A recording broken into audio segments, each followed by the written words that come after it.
Listen to me when I say this. I'm not coming at anybody.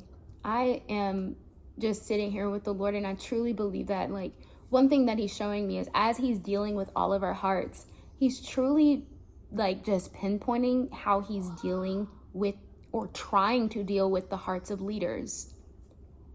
In this time right now, we see that there are a lot, and what I mean by that, let me start off with that. What I mean by this is those who have a platform, who have a church, who have a congregation, who have a leadership in any way, shape, or form, the Lord is really coming after leaders right now.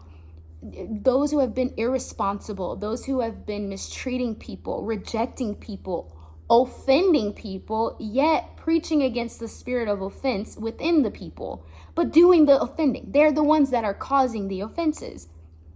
Because, hear me when I say this, it's very important that one shouldn't be offended, right? Like, you have no right. Nobody has a right to be offended.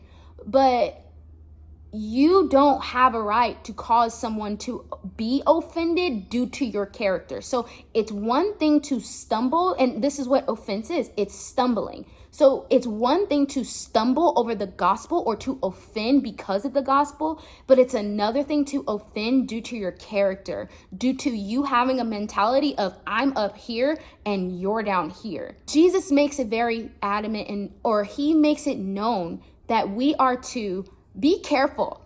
Anyone who causes any one of these little ones to stumble, meaning to be offended, meaning to sin, it would be better for you to hang a millstone around your neck, jump into water, and drown. Listen, this verse goes so far. And again, I'm not coming after anybody in any way, shape, or form, but I think to myself, like, I believe that the second that a leader doesn't understand that they are also a part of the flock, they are to humble themselves, you set yourself up for failure.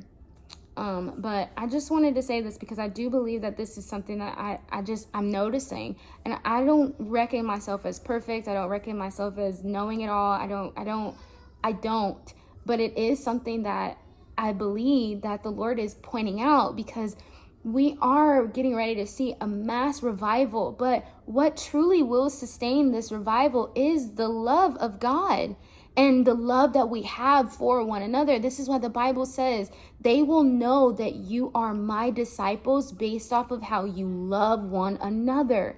I don't know.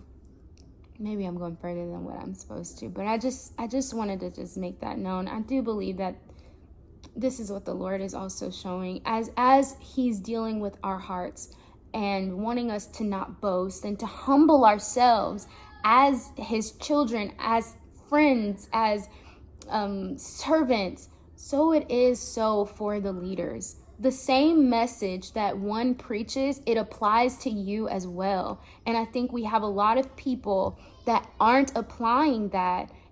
And I am very guilty of this too, because I was just sitting with the Lord on this and he was showing me stuff and I'm like, oh God, I repent. Anyway, let me know your thoughts. I would love to hear. I'm not trying to come at anybody again. I see this differently, I guess. God bless you guys, and I will talk to you soon.